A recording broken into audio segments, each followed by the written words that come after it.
Hi everybody, Kristen Shepard here, kicking off our 80% P&DS business model recommendations video.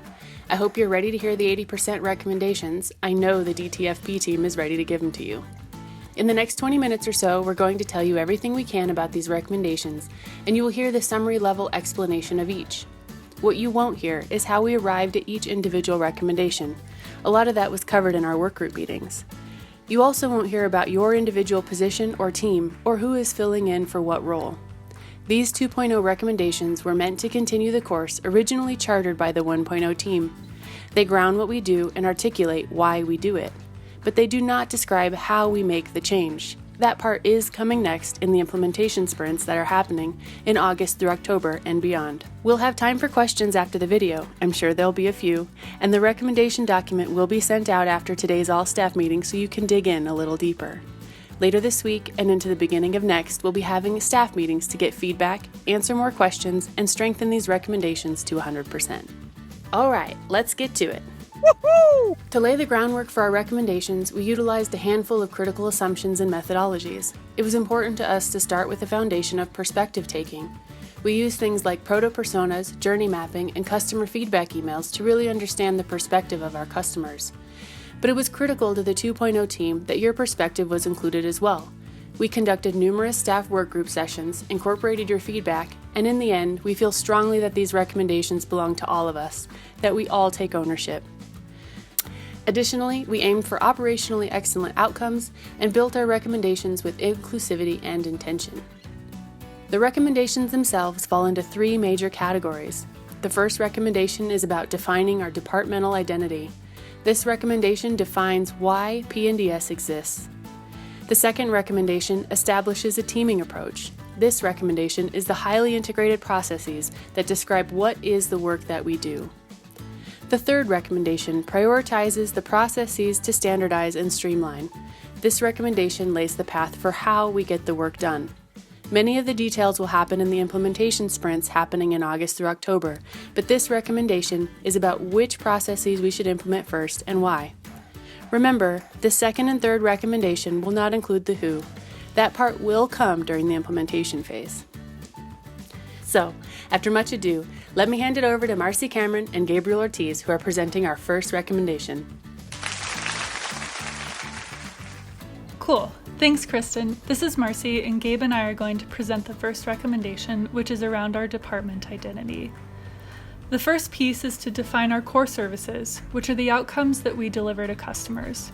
We're keeping it simple and recommending two pillars of P&DS, planning and development services, with foundational support critical to our success. Planning is the forward-looking work we do to define and implement the vision of the Boulder Valley Comprehensive Plan. It includes making recommendations through development review, creating policy, and collaborating with other governmental agencies. Development Services captures our administration of the Boulder Revised Code and other standards, including code amendments, reviewing applications, inspecting, enforcing, and issuing licenses for development-related businesses. You'll see in the recommendations that in defining what we do, we also identify services provided by other departments that may better align with our core services and could be provided in partnership with those departments, or streamlined in order to improve the customer experience and clarify roles and responsibilities to ensure an efficient process. Next up are the guiding principles, which are meant not only to establish what we do, but how we do it and why. We brought these to you for feedback and continued to revise them, including making sure they were also internally focused, that they represent all work groups, and that they be simplified. So, in P&DS, work with our community to define the vision for Boulder's future and implement equitable policies, programs, and processes to translate that vision into reality. We consistently administer codes and policies to ensure the health, safety, and well-being of the community. We provide clear and predictable service through integrated processes and timely decision-making. As experts in our field, we work collaboratively, internally and externally, to facilitate workable solutions. We build and nurture a team of outstanding colleagues and cultivate a fulfilling and supportive work environment. And we dedicate ourselves to the continuous simplification and streamlining of our processes and procedures. Thanks, Marcy. We took those guiding principles and narrowed it down to a mission statement. Each department has one, and it helps boards, council, and the community know what we do and why. We recommend that our mission statement be: the Planning and Development Services Department collaborates with our community to define and implement a shared vision for the city's future and consistently administering codes and policies to ensure the health, safety, and well-being of the community. Purpose statement: the citywide vision, service excellence for an inspired future, guide the work that we do. A purpose statement provides meaning for the work of our department. Specific to P&DS, the Design the Future 2.0 team offers the following options for a department purpose statement.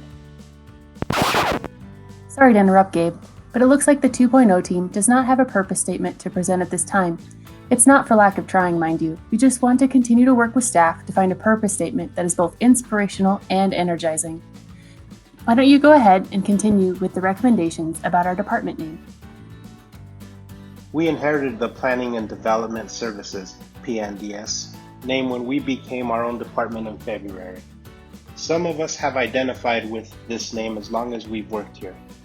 Others have seen it as a nebulous service area. As we define these other aspects of our identity, we figured it is timely to ask, is P&DS the right name? We considered names like Community Planning and Building, City Planning and Development Review, Planning and Built Environment Review.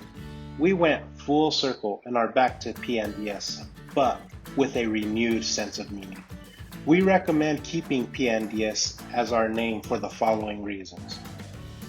We now understand why we are P&DS. Before it was inherited, and now we own it. We honor the legacy of the P&DS identity. People who have worked here and longtime customers know it. And frankly, let's not make it more complicated than it needs to be. An acronym like CP&DS is a bit harder to say. Thanks, Gabe. The next item is the definition of customer service. We asked our work groups 3 questions. What does your team look like when it's at its best? When your team is at its best, what does operational excellence look like? And when your team is at its best, what does customer service look like? There were 2 interesting outcomes from these conversations. First, that they revealed team strengths, and second, that the answers to the second question about operational excellence and the third one about customer service often overlapped. We took this feedback and grouped them into themes.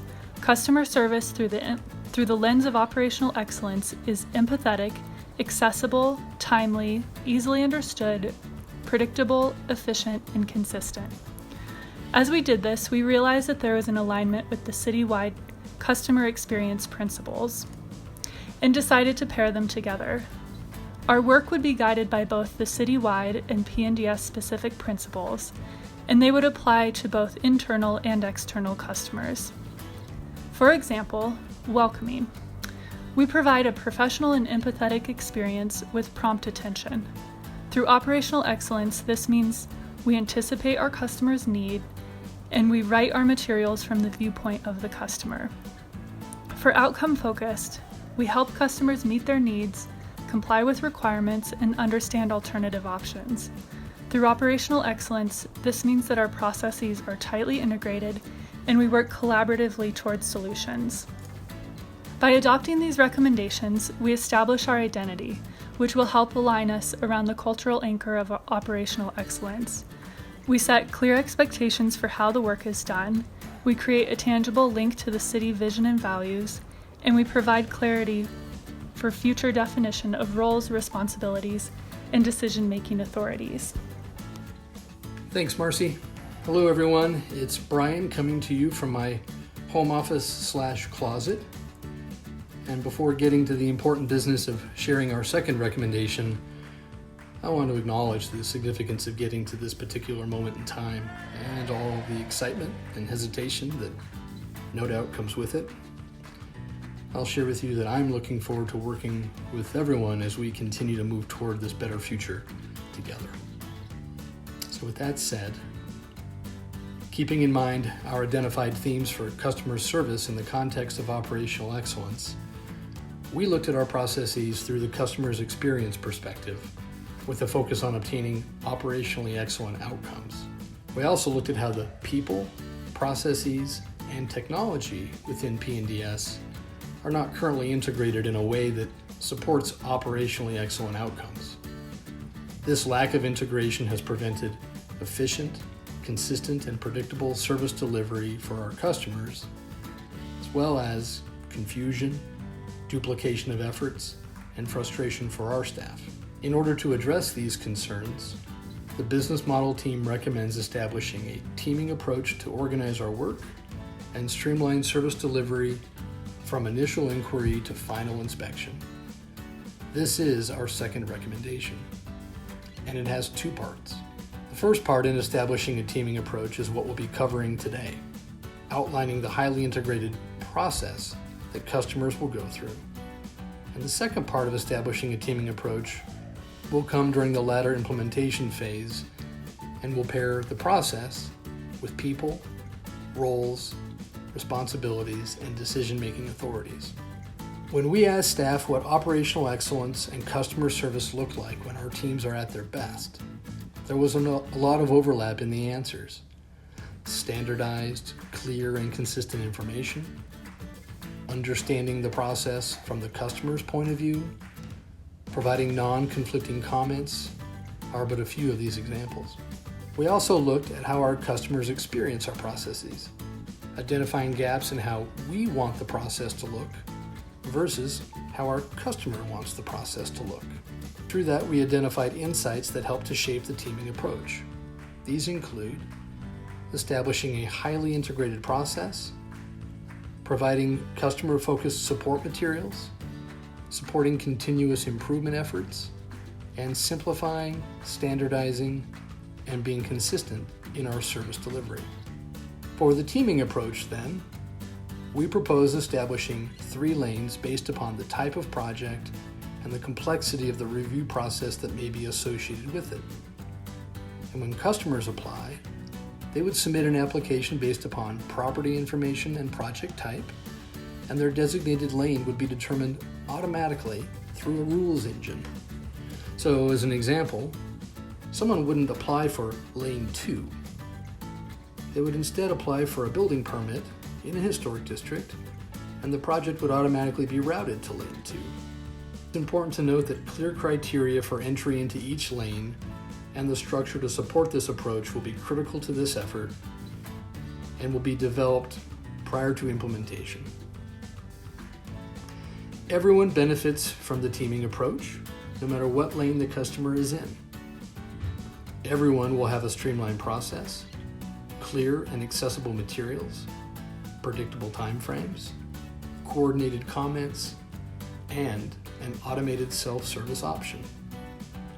As projects and the processes associated with them increase in complexity, additional support is then provided through mandatory meetings or the use of a dedicated process coordinator who would be a single point of contact for the customer when it comes to questions about process, application status, timeline, and cost. I'm going to hand it over to Sarah now. She's going to walk us through each of the lanes in more detail. Hi, it's Sarah Easton, and I'll further explain the 3 lanes. We foresee Lane 1 as including straightforward, low-complexity projects generally requiring only single discipline review and that can be automated and completely self-serve. The goal for Lane 1 is to encompass over-the-counter reviews that can be processed with minimal staff time. The type of project that might fit into this lane would be a water heater replacement or staff-level landmark alteration certificate. We foresee Lane 2 as including by right projects of varying levels of complexity with multidiscipline review needed, but that do not require public processes or substantive discretionary approval coordination. The goal is to optimize handoffs and minimize the number of review cycles.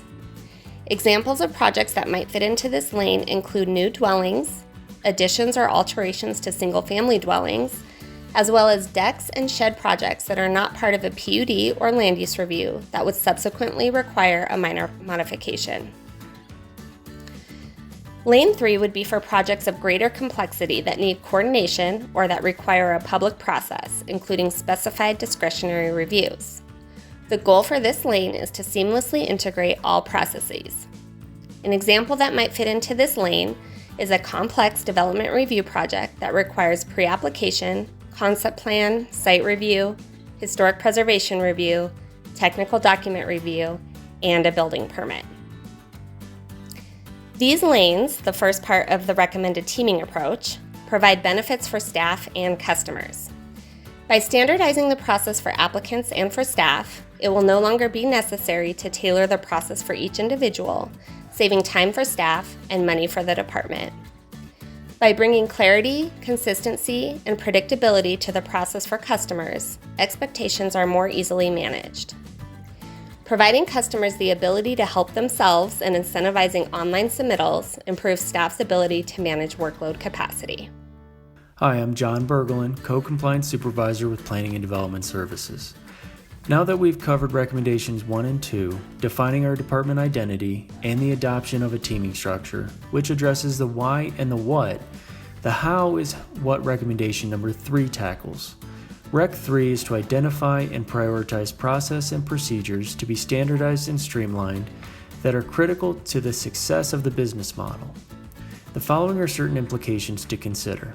Technology. These recommendations will change the process within EnerGov, and that will require reconfiguration. The configuration capabilities and limitations of EnerGov may inform or determine process changes and/or code changes. The process changes will inform new roles and responsibilities of staff. In order for the teaming approach to be successful, the DTFP 2.0 team identified the 6 most critical items that need to be addressed first. These will be the focus of upcoming sprints between now and October, and they will involve the DTFP 2.0 team, but will also expand to include more staff members in the implementation. We recommend addressing external changes that the customer experiences directly first. This includes creating process guides, maps, and a rules engine so projects are automatically sorted to the right lane. It also includes optimizing the intake process so that it is streamlined and standardized. The second sprint would focus on internal changes that the customer experiences indirectly. This includes clarity around the process coordinator role by defining roles and responsibilities. Related, handoffs would also be optimized so that the process is highly integrated. The last of the sprints would address internal changes that staff experiences. This includes items like evaluating whether to sunset and rezone PUDs. Addressing PUDs is critical as information is not readily available or clear, and without it, staff and customers cannot access basic information about their property. The second piece would clarify TechDoc application requirements and determine if it can be integrated into other existing review processes, possibly to the point that the TechDoc process is eliminated. These items are pain points for customers and staff that we want to address first in order to allow our customers to experience the change as quickly as possible, thus decreasing frustration, improving predictability, and satisfaction for staff and customers. Thanks, John, and thanks everyone for watching. I know that was a lot of information. After this video, we'll have time for questions. You'll be updated on 2.0 next steps and what's been dubbed, quote, the big project. Quick special thanks to the other 2.0 members, Kirk Moores, Jessica Stevens, Dwayne Sullivan, and Sloan Walbert, who didn't get a picture because we ran out of time. And a big thanks to you, P&DS staff. You are the ones who made these recommendations truly shine.